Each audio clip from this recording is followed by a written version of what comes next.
Hello students, today we are moving towards the second chapter of our biology. In the first chapter we discussed about the reproduction in organisms, in which we discussed that how many types of reproduction are there, which organism follows which type of reproduction process, asexual or sexual, whether asexual so which type, or if sexual so how.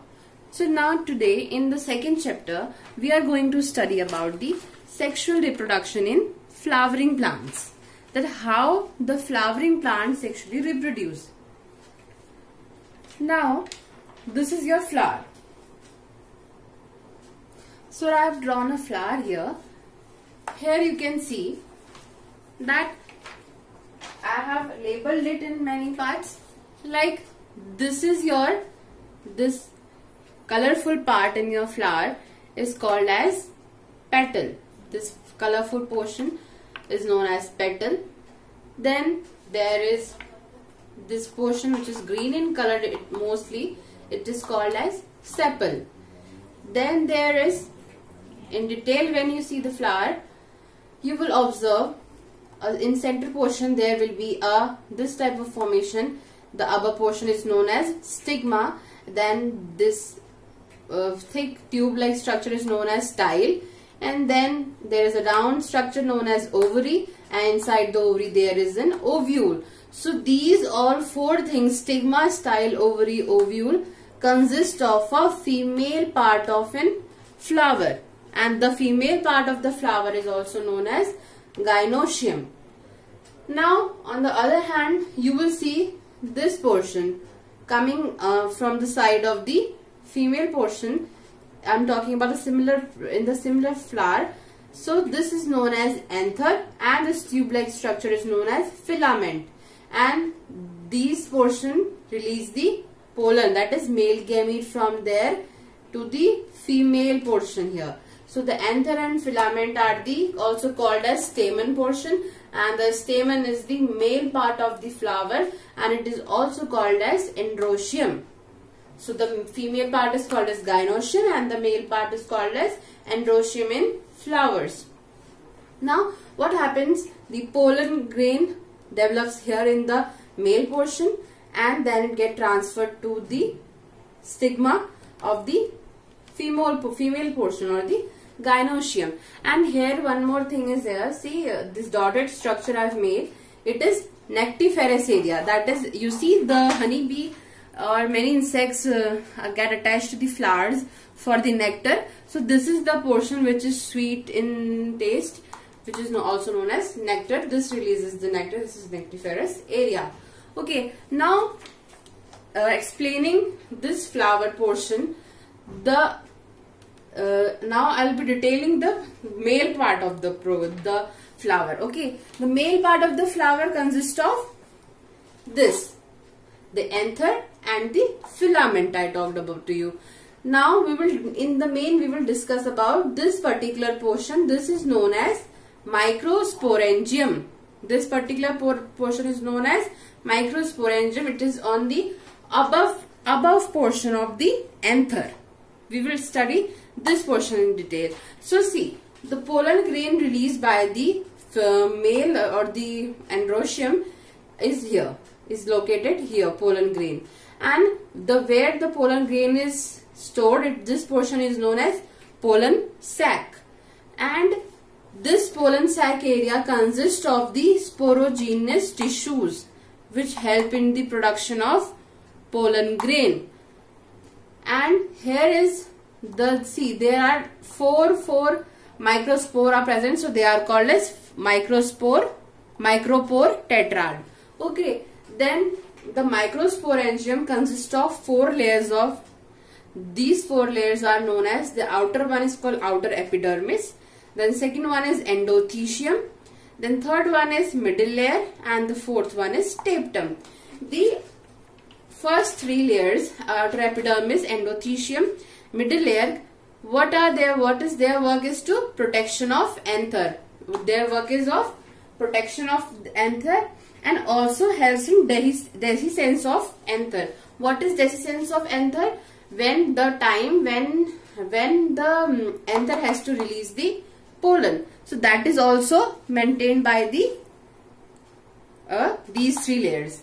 And tapetum, the 4th layer, its work is the nourishment of pollen grain. The pollen grain formed here, its nourishment and all the take care have been done by tapetum.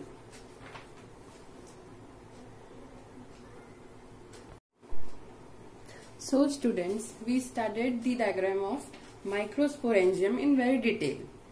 Now we will understand the thing called microsporogenesis. What is microsporogenesis? Microsporogenesis is the formation of a microspore. A formation of microspore from microsporocyte through meiosis inside the microsporangium. Now we will understand this through the diagram I have present here. See, this is the diagram of your microsporangium, as earlier I explained you in detail. So this is your microsporangium. It consists of, in pollen sac, it consists of sporangineous tissues. Microsporangium consists of sporangineous tissues, and these sporangineous tissues consist of the cells called microsporocyte. Sporangineous tissues consist of the cell called microsporocyte. Now, when the formation of microspore takes place from the microsporocyte, this process is known as microsporogenesis. See how? This is your microsporocyte formed from the sporogenous tissue. This is your microsporocyte. Now, microsporocyte undergoes the meiosis 1. Okay, meiosis 1 occurs and there are 2 microsporocyte formed. Now, meiosis 2 takes place and there are tetrad microsporocyte are formed. That is, 4 microspores are formed. Okay. Now, when the this tetrad releases, this releases a microspore. This tetrad releases the microspore, and when the anther, this microsporangium is located in the topmost of the anther, and when this anther gets mature and shows dehiscence, dehiscence matlab when rupturing, kind of a rupturing, that it causes the release of pollen grains. Like microspore is mature enough to become a pollen grain, that is, it is mature enough to become a gamete and fuse the female gamete of the flower. So at that time, at that maturation, the anther releases the pollen grain. Now what is pollen grain? It is a male gametophyte only. That is a male gamete only. So, what are the characters of this male gamete or pollen grain? It is spherical in shape and have 25 to 50 micrometer in diameter. This is its shape, and it has 2 layered walls. My pollen grain has a 2 layered walls. The inner one is called intine. The inner wall is called intine and the outer wall is called exine. Okay, now what are the features of inner wall and the outer wall? The inner wall is thin and continuous. Thin and continuous, and it is made up of cellulose and pectin. The intine is made up of cellulose and pectin, whereas exine is made up of sporopollenin. It is very important term because you might face this term in your NEET question or in your 1 marks question of the board exams. That what is that component present in the pollen grain which is most resistant one. So you will say sporopollenin. It is most resistant organic material known. Why it is most resistant? Because it can withstand the high temperature and even it can withstand the acid and alkali. That is, when the sporopollenin is exposed to high temperature or acid or alkali, it will have no damage. It will be as it is. So that's why you must have seen that pollen grains are they face so much of wind, different temperature, but still they don't get damaged. That is because of this wall, this outer wall called sporopollenin. Okay. But the exine also has an aperture which is called as germ pore. Okay. Then only the fertilization will take place between the male gamete and the female gamete. Now let's see the structure of pollen grain. This is your pollen grain. This is its outer layer called plasma membrane. This is the nucleus. This is the cytoplasm. And when this pollen grain matures, on maturing it becomes this structure where it gets divided into 2 sections. The one consists of one cell called as vegetative cell and the another section which is smaller is known as generative cell. Vegetative cell is bigger in size as compared to the generative cell, and also it is a food reservoir for the pollen grain. And generative cell is small in shape and is spindle in shape. Okay, now some features about pollen grain are: angiosperm shed pollen in two-celled stage. This is your two-celled stage of pollen grain. So angiosperm shed their pollen grain at this stage only. But in other plants, what happens? The generative cell divides into two male gametes mitotically, that is called as three-celled stage. What happens in other? This generative cell gets divided into two more male gametes, okay, by the mitosis, and at this three-cell stage they releases the pollen grain. Now, what is the viability of pollen? Viability of pollen after shed in some plants are 30 minutes. In some flowers it is months. So it depends, like from the timing of shedding from the anther to the fertilization in the ovary, it can stay for 30 minutes and for months also. And even it is kept for years when it is kept in the liquid nitrogen, so it can be preserved for a year as well. Okay, and what happened and why it remains for why its viability is so much? Due to the sporopollen we discussed. Okay, now the few more points about the pollen grain is that it is used as food supplement by athletes, and as it gives intense energy thing, and also the pollen causes pollen allergy to some of the people. When they get exposed to it, they kind of feel sneezing, coughing, all these allergies.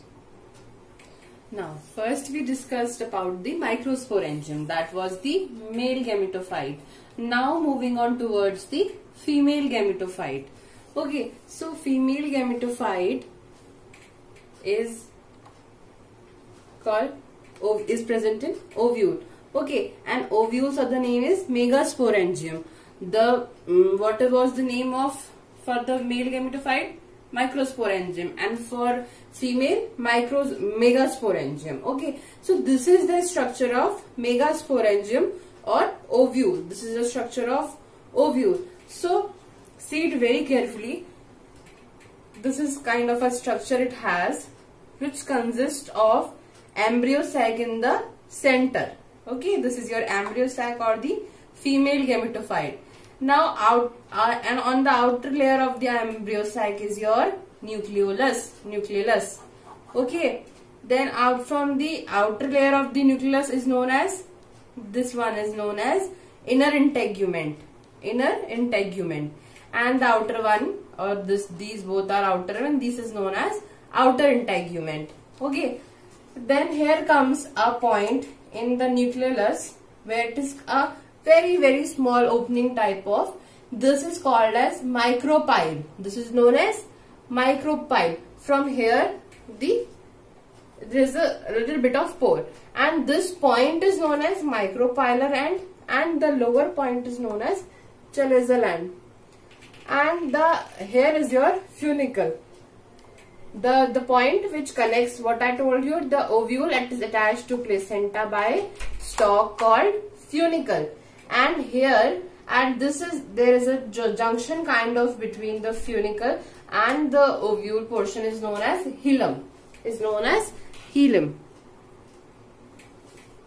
Now here comes a term called megasporogenesis. Megasporogenesis takes place in megasporangium. And what is megasporogenesis? It is the formation of megaspore from megaspore mother cell. It is also known as MMC. There is a megaspore mother cell which leads to the formation of megaspore, and this is called as megasporogenesis. Here I will show you how it happens. See, this is a megaspore mother cell. Now it undergoes through a meiotic division, and see, this is outer layer of its nucleus, and this is its micropylar end, and this is its MMC or the mega mother cell. Now it goes under the meiotic division and divides the MMC into the two. That is the megaspore dyad.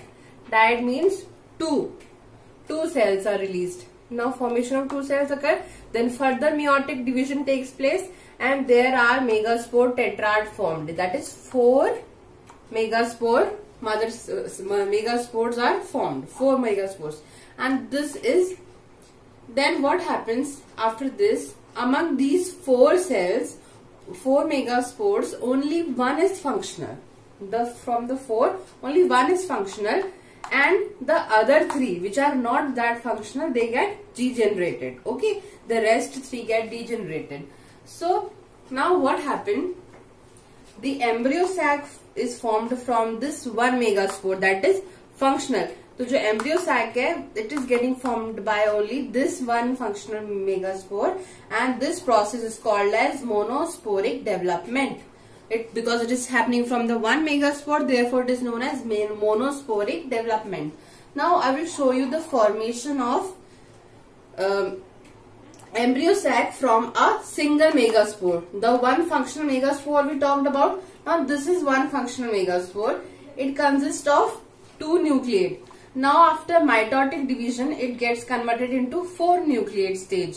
Then after further mitotic division, it gets converted into 8 nucleate stage. See, 8 are present here.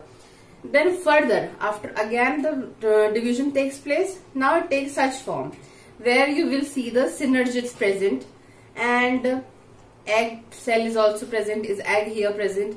In the center, there is a polar nuclei present in central cell, and these above on the chelazal end there are present antipodals. Okay, these are antipodal cells. Now this is the mature structure of embryo sac. This is the mature embryo sac. Now see, this is its chelazal end.